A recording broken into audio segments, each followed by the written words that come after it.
Сәлеметсіздер ме, құрметті оқушылар? 3-ші сыныптың жаратылыстану пәні бойынша бүгінгі өтетін онлайн сабағымыздың тақырыбы жарықтың шағылуы дегеніміз не? Сабақтың мақсаты денелердің жарықты шағылыстыру қасиетін түсіндіру, жүргізілген эксперимент нәтижелерін құрылған жоспарға сәйкес диаграмма түрінде көрсету, қорытынды жасау. Бағалау критерийлері денелердің жарықты шағылыстыру қасиетін түсінеді, жүргізілген эксперимент нәтижелерін құрылған жоспарға сәйкес диаграмма түрінде көрсетеді. Құрметті оқушылар, жаңа тақырыпты бастамас бұрын мен сіздерге аудио тыңдалым ұсынбақшымын. Аудио тыңдалымды мұқият тыңдап, өз тұжырымдарыңызды жасаңыздар. Жарықтың сынуы біраз қызықты оптикалық көріністер туғызады. Нәтижесінде солардың қызық суреттерін ала аламыз. Суы бар стакандағы қасық бізге сынық болып көрінеді. Себебі жарық сәулесі ауа мен су шекарасында бағытын өзгертеді. Оқулықтағы бірінші тапсырмаға зер салыңыздар. 52-ші беттегі бірінші тапсырма бейнесін тап. Беті өте тегіс затты айнаға теңеп, айнадай деп жатады. Айнадан біз өз бейнемізді көреміз. Беті тегіс емес заттардан бет бейнемізді көре алмаймыз. Эврика дүкен терезесінің шыныларынан өз бейнесін көріп қалды. Эврика тағы қайдан өз бейнесін көре алады? Бұл заттар несімен ұқсас? Осы тапсырмадан шығатын дескриптор түрлі заттардың жарықты қалай шағылдыратынын біледі. Жарықтың шағылуын адам қалай пайдаланатынын түсінеді. Аружан, бері қараш. Апа. Аружан, бері қараш. Апа, шағылыстырманышы. Қызық қой. Апа, қойынышы. Жарайт, ренжімеш. Бізді көрермендер күтіп қалды ғой. Сәлем, достар. Сәлем. Бүгін біз сіздермен жарықтың қалай шағылысатынын зерттейміз. Балалар, білесіңдер ме? Жарық күннен жер бетіне дейін 8 минут 17 секундта жетеді екен. Және жарық бұл біздің көзіміз анықтап көре алатын алапат кинетикалық энергияның бір түрі болып табылады.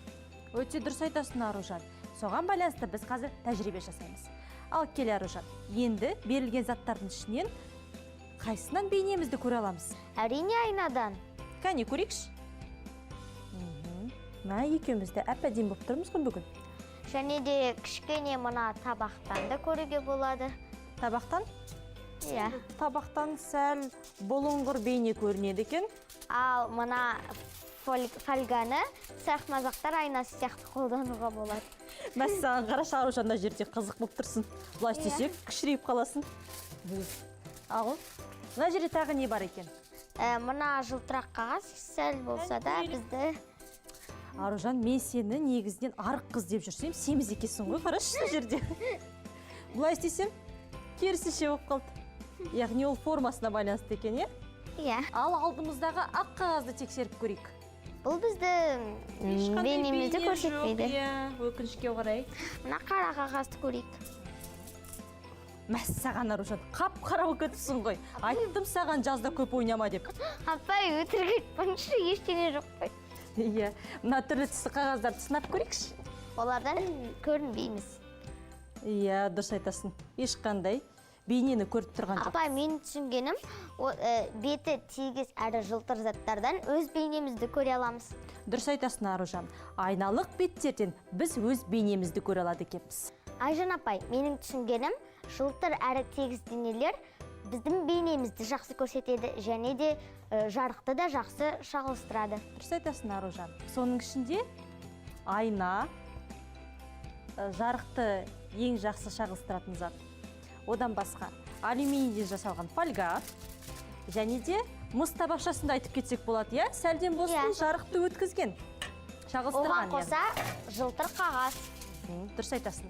Яғни балалар, осыдан жасайтын қандай қорытынды бар екен? Яғни айналық беттер жарықты жақсы шағылыстырады, және де одан өз бейнемізді көре алады екенбіз. Иә, дұрыс па, Аружан? Дұрыс айтасыз. Достар, Бүгінгі тәжірибе сендерге ұнады деп ойлаймыз. Келесі кездескенше сау болыңдар.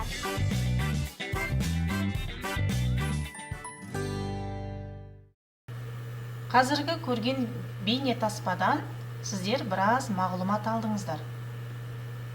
Енді оқулықтағы 52-ші беттегі екінші тапсырмаға назар аударыңыздар. Екінші тапсырма зертте.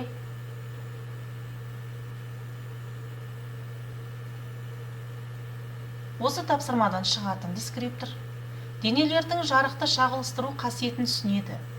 Өз тәжірибелерінен қорытынды жасайды. Оқулықтағы 53-ші беттегі 3-ші тапсырмаға зер салыңыздар. 3-ші тапсырма сұрақ жауап.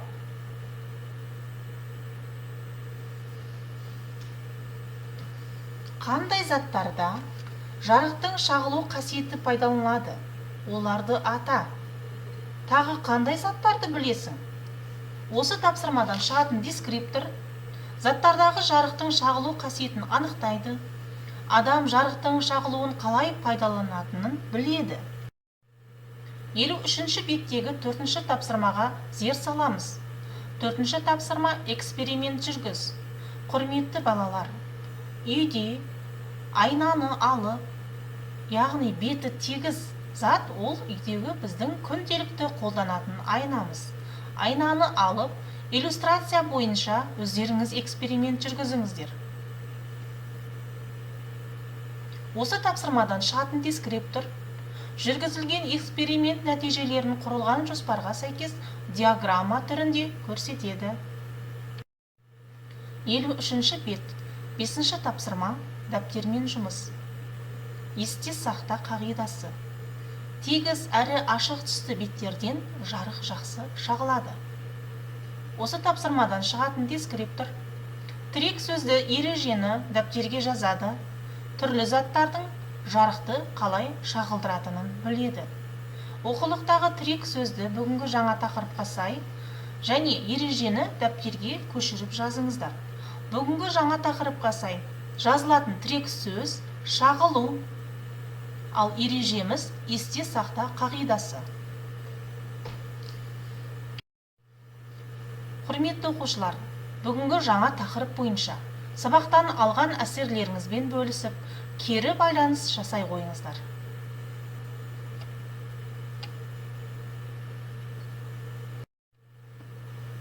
Үй тапсырма 53-ші беттегі ойлан тапсырмасын үйде мұқият қарап, оқып, өздеріңіз мәлімет жинап келесіздер.